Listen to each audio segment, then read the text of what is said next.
He's from the Bronx. He is a poet, an abolitionist, a writer, and a spoken word artist. He now lives in DeLand, where he's a slam coordinator of both Mac DeLand Slam and an officer on the board of the Florida State Poets Association. He also sits on the boards of the African American Museum of Art of DeLand and the Creative Happiness Institute. His chapbook, and forgive me, I'm going to take a crack at this, Sodato. Close enough. There you go. We'll go with that one. Has been published, and he hopes to release a full-length volume of his work early next year titled Monuments in America. Ladies and gentlemen, Noir Jente. This is called John's Revelation, and I wrote this about the Confederate flag. And the funny thing is, I started not to write this at all, and I'll tell you why after I read it, because I don't want to ruin it. Anyway, John's Revelation. I'd love to say I'm John the Baptist, a strident voice piercing comfort's wilderness, but I fear that no one is listening, and even should they cock a zealot's ear, Jesus isn't coming out today. Show canceled due to lack of interest. Box office open next Sabbath for refunds. The marquee missive spins away to nothingness as I come to in an SRO hotel room, my Spartan home, until I drink enough to care less for bed or roof. Reluctant eyes espy last night's unused escape, still open, warm upon a scarred oaken stand. I've not begun to shake or spew, and rather safe than sallow I swallow, as if naught could commence until this. Give us this day our daily fermented bread, yet no trespasses are forgiven. No, never that, never ever that. As the list of my failed is legion, with myself, of course, atop all. As the warmth winds its way through me, my thoughts trying to pin down the moment, the exact point in space and time when wretchedness became my ally. Why should I serve filet mignon when they'll run amok for hash? The moment escapes my tattered net as the sing-song echoes discordant. No more well-aged wine, no more pearls for swine. I wonder who they carol for and whether I should fetch my purse. The recalled difference of opinions with the loud-voiced, boorish man who resided down the hall is seen on the strobing screen of nearly closed damp eyelids, accompanied by the silent dirge of my private Nickelodeon, reviewed in anxious tenor, as if I could will it never to have happened, never to have been passing by his infortunate room that day to see white, starred, crossed blue diagonals upon a field of bright crimson affixed upon his wall. I queried my neighbor in earnest as to what earthly reason he should adorn his abode so.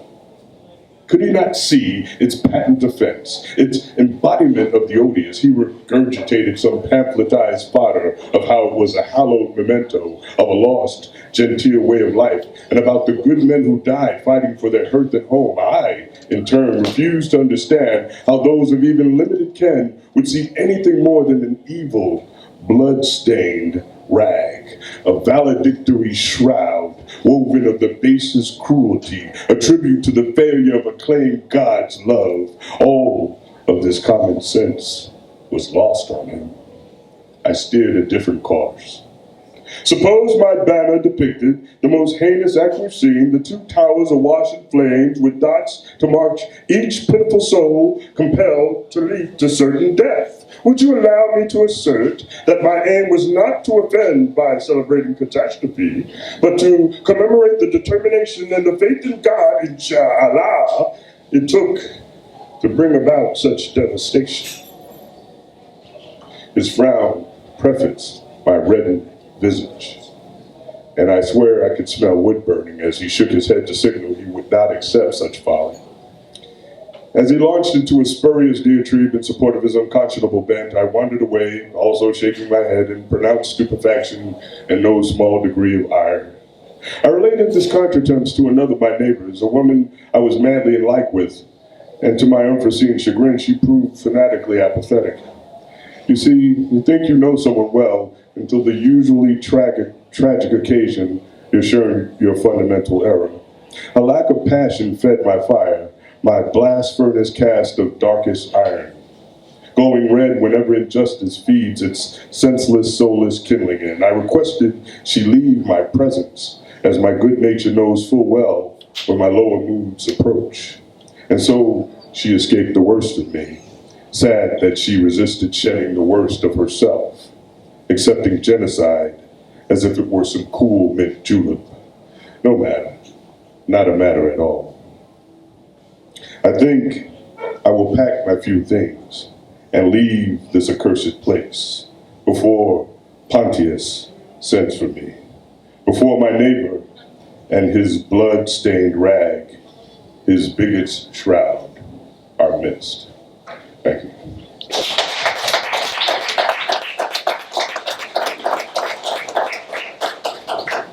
Now, the reason why I sort of have mixed, I don't read that poem very often, is because the issue is a lot more complicated than a poem.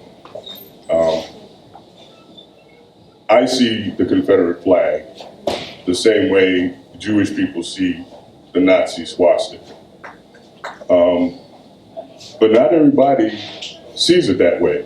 And some of the people who see that flag that way are really rotten people, but some of the people who see that flag that way are decent folk. Had a quick story. Had a neighbor move in a few years ago. First thing he did was threw that flag out there. Didn't talk to him for months. So, you know, life goes on, life goes on. I go out one day, one morning, on my way to work, car won't start. Now this guy, he worked on cars. He had one stuck on the front of his scooter that he, you know, one of those, I don't know what are those race cars called, those little slot ones that they race on. Anyway, he had it outside his garage. He worked on stuff. Guy walks over, goes, "Oh, you having a problem?" I'm like, "Yeah, I'm having a problem." You know, it's like now I'm having a bad day. All I need is the redneck to come over here and all right, yeah, I'm having a problem. Mind if I take a look? All right, help yourself out, man. Help yourself, man. And like, you know, so he looks at it and says, "Be right back." There was the leads to my battery. Comes back with some gold tip ones, fixes it. Like, "How much do I owe you?" It's like, "We're neighbors, man." Like, okay. Right? And so, you know that feeling you get when you totally misjudge someone? That piece of shit feeling you get?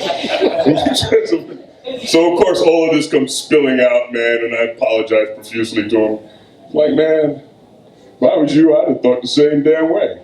And from then on, it was the best of the. I'm talking about, I shed a tear when the guy moved away. And what I hadn't noticed in all my determination not to fuck with him at all was that one of his stepdaughters was African American, and he threw her one of the biggest Sweet 16 parties I've ever seen. And so, you know, he's like, you know, the party's raging and all the kids are parking in my driveway, and he's going, "Is that a problem?" I'm like, "No, the problem is you didn't invite me, motherfucker." So, you know, he was a great neighbor. I really miss that guy, and I say that to say that it's not just about that flag. It's about people. And if we concern ourselves with symbols and just the symbols, we're going to miss something. We're going to miss something. Anyway, next poem.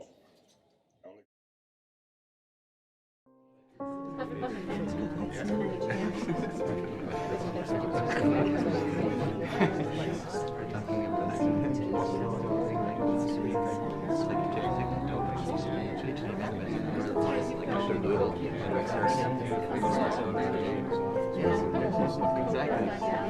Hear people talking and then root them. Yeah. Less profanity and less fighting and stuff. Like everybody listening to this, like if you were talking to like you start talking about jargon stuff. It's just essentially makes sense to change. We talk about